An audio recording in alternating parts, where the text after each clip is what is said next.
More Jameson Williams trade chatter, our final mock draft Monday. And yes, I shook 222's hand today.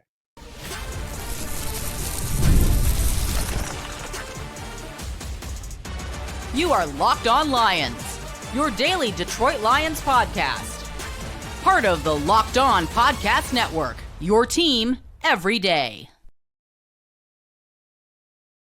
Welcome in, everybody. It's another week of Locked On Lions right here on the Locked On Podcast Network, your team every day, Monday, April 21st, and a Tuesday, April 22nd. Matt Dery with you. Welcome in, everybody. It is officially draft week. Yes, Thursday night from Green Bay, round one, Friday night, rounds 2 and 3. Terrion Arnold will even be there to announce one of the Lions picks. And then Saturday, rounds 4 through 7. It is finally here. Thanks for being here. Thanks for making us your first listen. Checking us out wherever you get your podcast. Locked On Lions today is brought to you by the all-new 2025 Nissan Armada. Stay tuned for the Armada Player of the Week later in the show. John Macaroon, Lions on SI, will join us Wednesday as we will preview the draft and get John's thoughts on what he thinks the Lions are going to do at number 28. Earlier today, I was at the Detroit Economic Club event. Did a great job today down at the Motor City Soundboard for the Lions Roundtable, a draft panel. And yes, Lions team president, the legend himself, Rod Wood, was there and spoke with Brad Galley about some things. We'll have some Rod updates momentarily because he took a little shot at Green Bay, all in good fun. Yes, I did go up to him. We will tell that story because it's a short story. Also, the guys on the panel did a great job today. That was Nick Baumgardner from The Athletic, who we just had on the show, Dave Burkett, our buddy from the Free Press, 97 won the tickets, Will Birchfield, and Brad Galley, who we love. We love Brad. Brad was the proprietor of this panel today. And the folks at the Detroit Economic Club, Steve Gregorian, Leah, everybody did an awesome job. Shout out to our everydayers that are out there that watch and listen to the podcast daily. Appreciate all of you. My guy, Drew Hargrove, Joe Allen today, Sean Mercino, saw a bunch of our everydayers out there today down at the DEC. It is Mock Draft Monday, our final mock draft Monday, and we will take you inside the Locked On Podcast Network's mock draft, and I'll tell you who I picked for the Lions at number 28 and how that all came about. But let's start with this. And I was in the car today and I heard Valeni and Stoney actually was on today for Rico talking about this as well. And they were kind of hyping it like, oh, Albert Breer says the Lions could trade Jameson Williams. I can't believe I'm doing this again, but I'm doing this again. Unless I'm really dumb and unless I'm really clueless and unless I'm just not plugged in to your Honolulu Blue and Silver Warriors, I don't see a scenario where on draft night the Lions are trading Jameson Williams. I don't see it. And yet today, everybody's talking about it. I got text messages. Did you hear the Lions might be trading Jamo? I said, says who? Oh, Albert Breer reported it. Then I go to the SI.com story that Albert Breer wrote today, his Monday morning quarterback story. And at no point did Albert Breer say the Lions are trading Jameson Williams. What happened today was there was a piece in his Monday morning quarterback column about fifth-year options and how teams have to make decisions on futures for players. And Breer referenced at the end of his piece Jameson Williams and Kayvon Thibodeau. Here's what Breer wrote about it in his Monday morning quarterback column today. Quote, a scenario or two could play out like this. A team is wavering on exercising a fifth-year option on a player since fifth-year option is fully guaranteed at the signing. But the team also knows that the player will be more valuable with 2 years left on his deal than one. So rather than deciding on the option, the team trades the player to give that team the right to exercise the option and have 2 years of control over the player. Breer continues. If you're on the fence on exercising the option, then you're less likely to give the guy a blockbuster extension.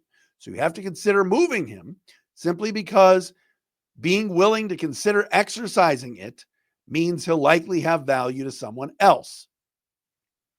Then he writes, it definitely makes you wonder if, say, the uncertain future of guys such as Detroit Lions wide receiver Jameson Williams or Giants outside linebacker Kayvon Thibodeau could elicit phone calls in the coming days, end quote. So basically what Albert Breer is saying, and Albert Breer is a great, not good, great NFL reporter. Albert Breer is saying they could field some calls and they could consider it.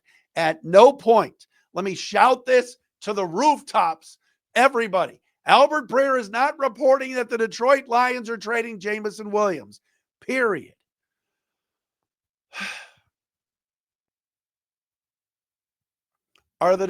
Let's do a poll here. I can't even talk to the audience because it's just me talking. Are the Detroit Lions a better football team with Jameson Williams going into the 2025 season? Yes or no? Raise your hand, yes. I'm raising my hand, yes. Is Jameson Williams really good? Yes. Did he catch 1,000 yards last year? Did he average 1,000 yards? Yes. Why would the Lions trade a guy? Have you looked at the Lions' schedule this year? Have you seen who the Lions have to play this year? Look at the road schedule. The Lions, Brad Holmes talked about likely picking up the option. Is Jameson Williams going to be here after 2026? I'm not raising my hand. But right here, right now, this football team's growth on offense would be stunted without him. They're talking about adding another young receiver to go with him. And Amon-Ra St. Brown and Khalif Raymond and Tim Patrick. I don't see it.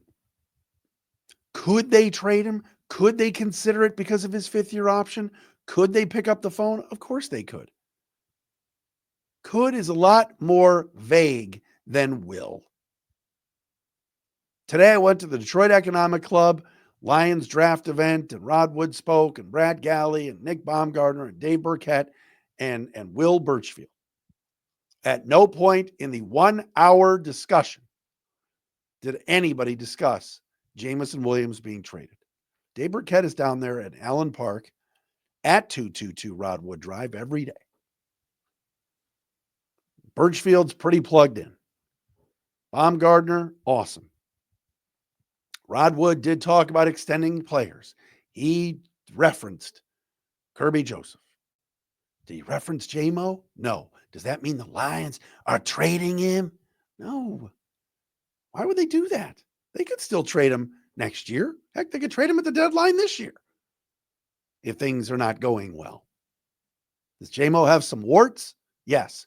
Nobody talks about Jamo's warts more than me. Been accused by some of being a Jamo hater. I'm here telling you, do not trade him. He's really talented. He's scratching the surface. It's finally this past year, on the field at least, was tremendous. They've stuck by him through his suspensions and being pulled over by the police for having guns in the car and everything else. You trade Jameson Williams, there's no guarantee that if you draft a young receiver, that receiver is going to be as good. And why would you do that when you're going for it right now? I get what Breer is saying. Fifth-year options mean options for the team to consider the future of the player. I also understand that people know that the Detroit Lions have got to pay a lot of guys and keep a lot of guys.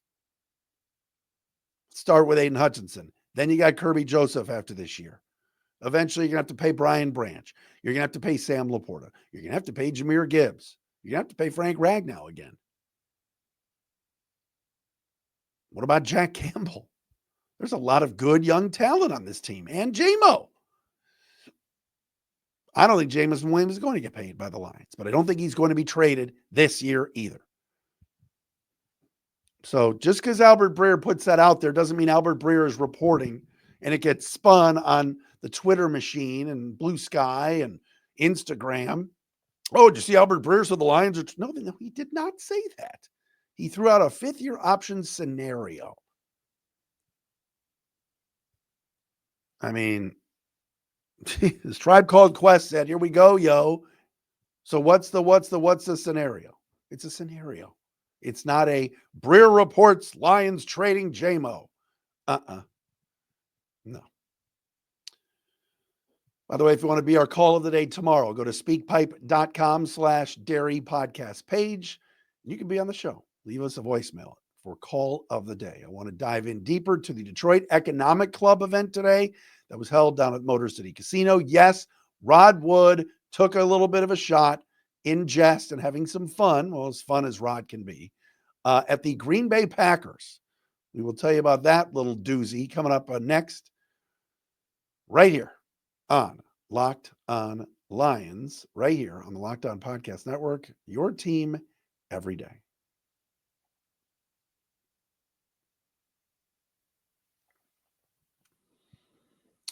And Locked On Lions today brought to you by our friends at Amazon Fire TV. Did you know your Fire TV is also an Xbox? Turn any TV into your gaming and entertainment hub with Fire TV Stick 4K devices. No console required. You just grab your paired controller, subscribe or sign into Xbox Game Pass Ultimate with EA Play included, and you're ready to play. Dive into hundreds of premium titles from EA Sports College Football 25 to Call of Duty Black Ops 6 and AvoEd as easily as you stream your favorite shows. It's gaming made simple. It's all on your Fire TV, right? They got the latest technology for elevated playing, endless entertainment. Play high-quality Xbox games at a fraction of the cost of a console, all right? Already have a console? A Fire TV Stick 4K device is more affordable and easier to travel with, allowing you to take yours or your kids' games wherever you plug in. All you got to do is head to Amazon.com/Fire TV Locked On to get started. Xbox Game Pass Ultimate subscription and compatible controller required. Available on select devices, including Fire TV Stick 4K 2nd Gen, Fire TV Stick 4K Max, 1st and 2nd Gen, and Fire TV Cube, 3rd Gen.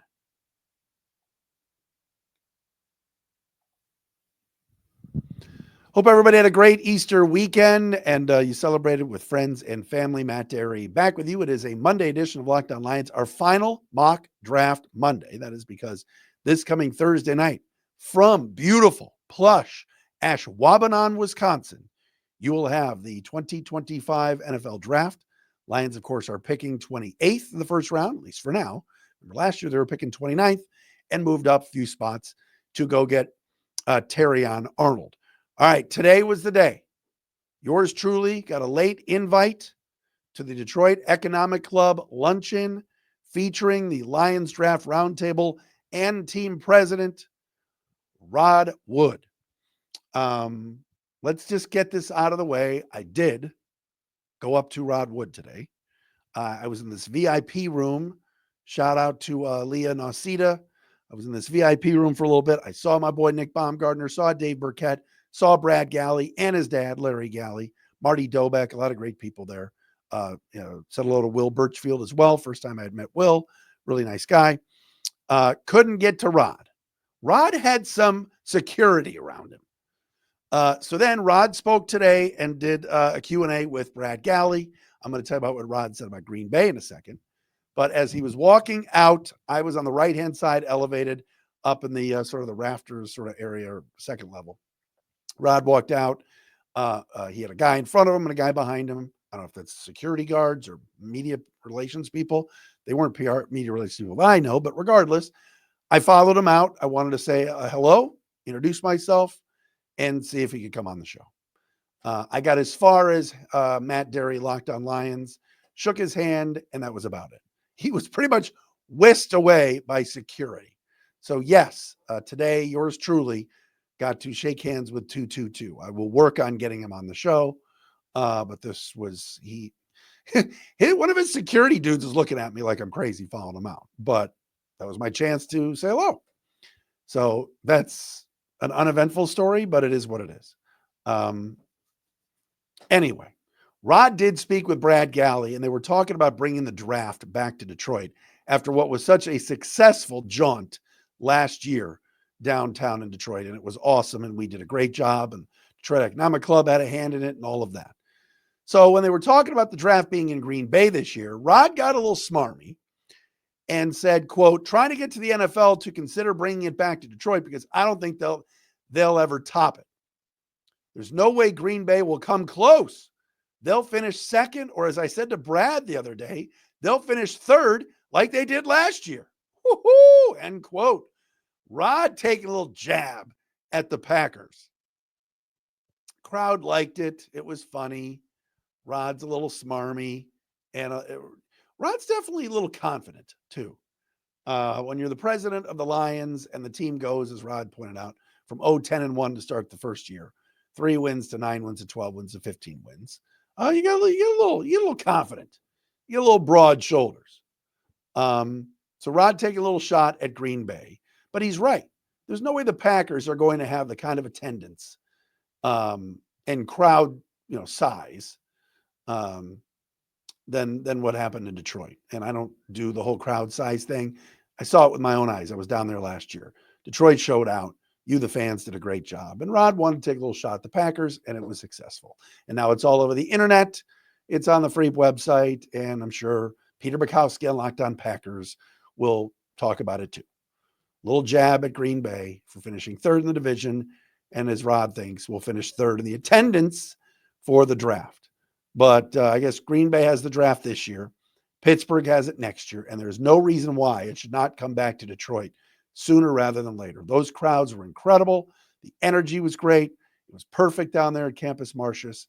And 222 and his people with the Lions and everybody with the city, the state, the Detroit Economic Club, the Detroit Sports Commission, all should get a round of applause. It was great. So there's your little Rod dig at Green Bay. As far as the rest of the roundtable goes, Dave Burkett from the Free Press, I think everybody agreed, Dave, Will, and Nick and Brad hosting it, that the biggest need is edge rusher. But everybody on that panel agreed, too, that the Lions at some point are going to get an edge rusher and are going to get some sort of offensive lineman. And that their identity, and we've talked about it on this podcast, is mauling people. And so they're going to need to find that Kevin Zeitler replacement or hope Glasgow moves to the right side, Mahogany to the left, and things don't miss a beat. Burkett did point out, as we've been talking about, look out for a wide receiver at some point. And Dave even brought up safety as well, because Curry Joseph is up after this year. Brian Branch up after a few years. And the Lions don't have a lot of depth at safety. A name that came up a lot today was Donovan Azaraku from Boston College. And certainly there could be a chance that a guy like Michael Williams somehow would fall down a little bit and the Lions could trade up to go get him. Now, as far as today's mock draft Monday and our final mock draft, we take you to the Locked On NFL mock draft, which go to wherever you get your podcast or on YouTube and check out the Locked On NFL mock draft. I will post it as well on all of my social medias. In our mock draft, which we did a couple of weeks ago and now is out, Cam Ward went number 1 to Tennessee. Shedeur Sanders went number 2 to Cleveland, which I don't think is happening, but that's what happened. Abdul Carter went 3 to the Giants. Travis Hunter, number 4 to New England. And Mason Graham, number 5 to Jacksonville. Ashton Genty, by the way, went 6 to the Raiders. And there was a lot of talk today down at the DEC event about Ashton Genty to the Bears and how the Bears are dying to get him. And Ben Johnson wants him. But the Bears are drafted 10th. Genty could go 5 to Jacksonville. He could go 6 to the Raiders before any of that. As far as the Lions go, in our Locked On NFL mock draft, okay, Mike Green, the edge rusher for Marshall, went 15 to the Falcons. Jihad Campbell went 14 to the Colts. James Pierce went 19 to Tampa. Plenty of players went ahead of this man, Shemar Stewart from Texas A&M, and that is who I grabbed at number 28. I don't think Stewart is going to be there at 28 in the real draft on Thursday night, but I took him in our mock draft because I think that if he somehow dropped to 28, the Lions would take him. So the edge rusher from Texas A&M, Shemar Stewart, was my pick on the Locked On NFL mock draft. I think this was kind of a no-brainer. Derek Harmon was gone by that point to Green Bay. Michael Williams was gone, by the way, at 26 to Philadelphia. Like I mentioned before, Kenneth Grant was gone to Pittsburgh. Pierce was gone to Tampa. Mike Green was gone to the Falcons. All these guys that we've talked about. Jalen Walker was a top 8 pick in this mock draft. That's a guy that was talked about today as dropping. And I grabbed Shemar Stewart because that's who I truly believe. If he's there at 28, the Lions would take him. And that is who I drafted in our mock draft. I will have more on Stewart right now here on Locked on Lions.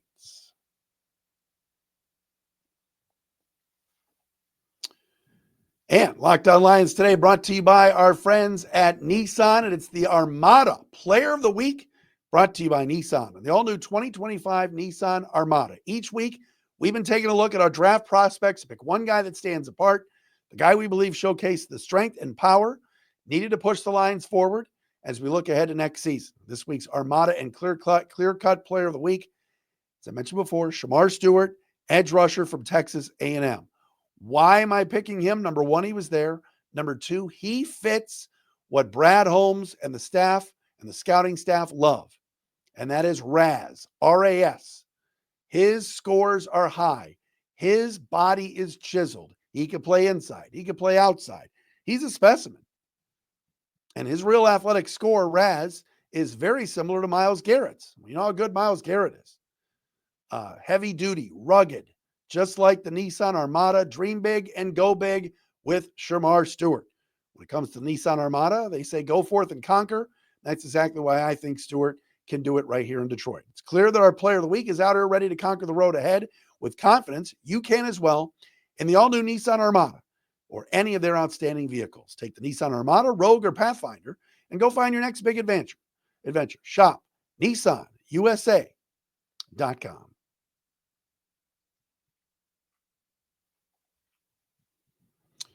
All right, wrapping up Locked on Lions for this, a Monday, a final mock draft Monday.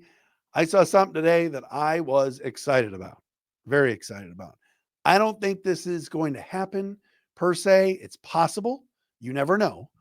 But if you saw online today, Ian Rappaport from the NFL Network, the great rap sheet reporting that the Lions had a top 30 visit recently.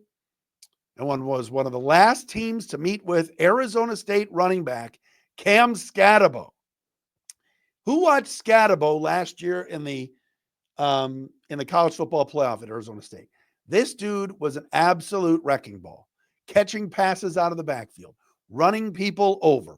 He's like a faster version of Mike Allstott. He's gritty. He's talented. He can do everything. And during those Arizona State games in the college football playoff, when Skattebo was going crazy, everybody kept saying he's a Dan Campbell player. So not a stunner that Skattebo, who did take 30 visits himself, talked to the Lions recently. Started his college career at Sacramento State. Then had 21 touchdowns, ran for 1,711 yards at ASU. Also caught passes, 3 receiving touchdowns, 600 receiving yards, and his numbers were absolutely awesome. Now, remember, the Lions have plenty of running backs. Jahmyr Gibbs, David Montgomery, Sione Vaki, Craig Reynolds. Come on, Craig is back. But Skattebo is a guy that just can do everything. And he's such a Lion. I mean, tough and rugged. And I love the fact that he visited with Detroit. Why not? You've got 30 visits that you can use as an organization. Why not take a look at Skattebo? Some people project that he'll go early. No, he's not going to be a first-round pick. All right, that's another thing. This is more second, third, fourth round type of thing. I don't see the Lions taking a running back that would be buried on the depth chart unless he just falls. Because, again, not a lot of teams are talking about Ashton Jeanty. All right, the kid from Boise State who was up for the Heisman. Raiders at 6, Bears at 10, Saints, if they don't take a quarterback at 9. There's a lot of Ashton Jeanty talk because people believe he's the next Jahmyr Gibbs. But after that, there's not a lot of running backs that people are talking about. Skattebo is a guy, look, football character, toughness, Dan Campbell type, yes.